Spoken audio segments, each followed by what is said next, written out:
Hi guys, welcome back to our Wix Harmony series. Today we are going to learn how to customize our burger menu's close button.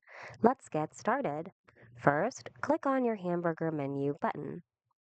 A green drop-down button will appear. Click on it and make sure that you select hamburger menu. Our hamburger menu then should be displayed on the editor. And this would be our burger menu's close button. This is what your site visitors will click if they want to exit this menu.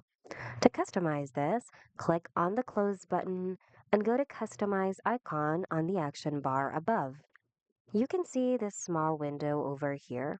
You can choose from two options.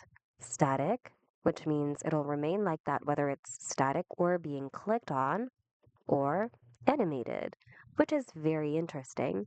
You can set how your icon appears when it's static and how it appears when it's clicked.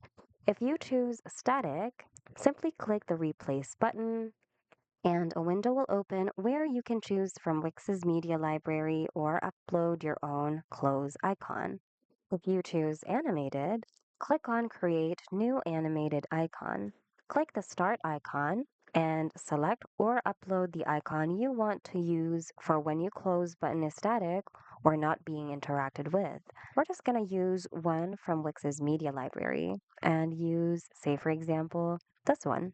Click on Choose File and that would be our start icon. Now let's do the same for our end icon.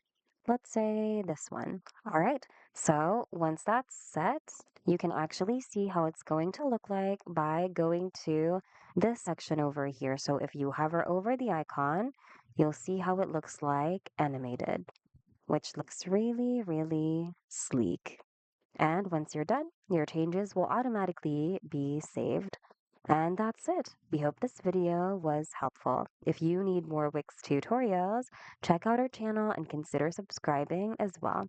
Thanks so much for watching, and we'll see you guys in the next video.